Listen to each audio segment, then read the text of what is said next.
Philippe Martin, vous dirigez un département qui est le premier à se lancer dans la mise en place d'un budget participatif. Quelles sont vos motivations et vos attentes au travers de ce dispositif? D'abord, elles partent d'un constat. Le Gers, c'est un département très républicain qui est toujours situé dans les meilleurs au moment des élections nationales pour la participation.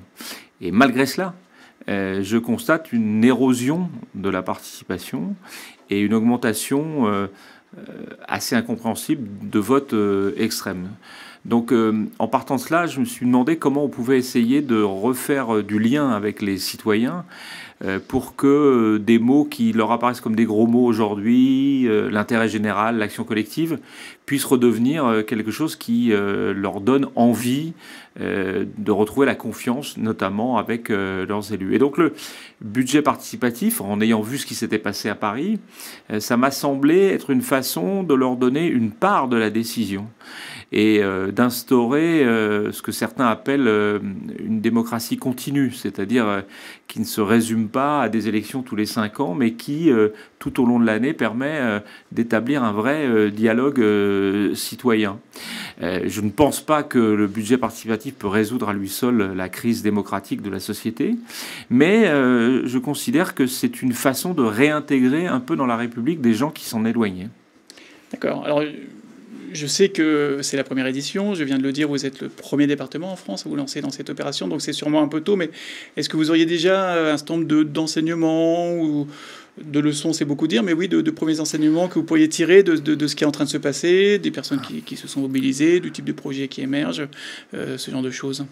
Le premier enseignement, c'est que ça peut marcher en milieu rural.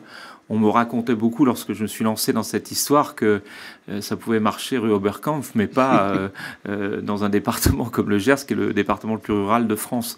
Et la réponse en termes de mobilisation vient inverser complètement ce propos. Songez que dans un département qui représente 2 arrondissements de Paris, nous aurons eu près d'1 millier d'idées qui ont été soit déposées dans des urnes dans les mairies, soit mis en ligne, que nous avons pu les traduire dans presque 400 projets, que la moitié des communes du Gers ont au moins un projet, et que la mobilisation dans les réunions d'information, sur les marchés, et là, au moment du lancement et de la révélation de la liste des projets qui sont mis au vote, ont permis de faire une réunion avec plus de 700 participants, ce qui est, moi je le sais bien, très très rare, avec effectivement en plus des gens qui ne venaient pas à ce type de réunion. Donc il y a un premier enseignement, c'est que la mobilisation, l'intérêt, le goût pour participer est assez évident déjà à ce stade.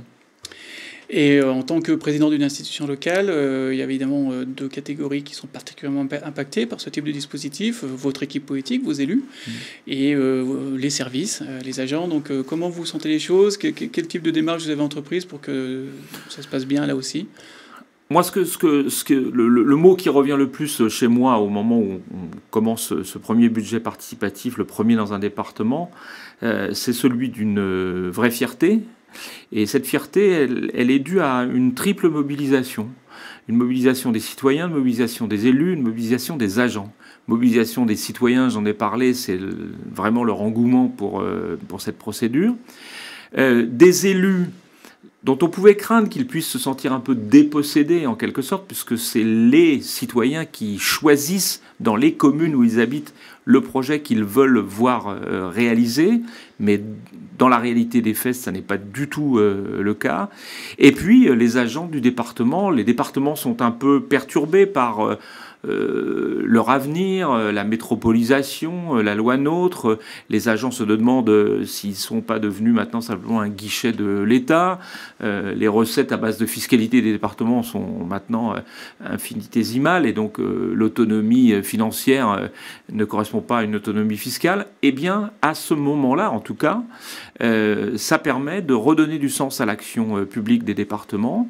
Ça a engagé toute mon équipe dirigeante qui s'est senti concerné, qui est venu dans les réunions d'information.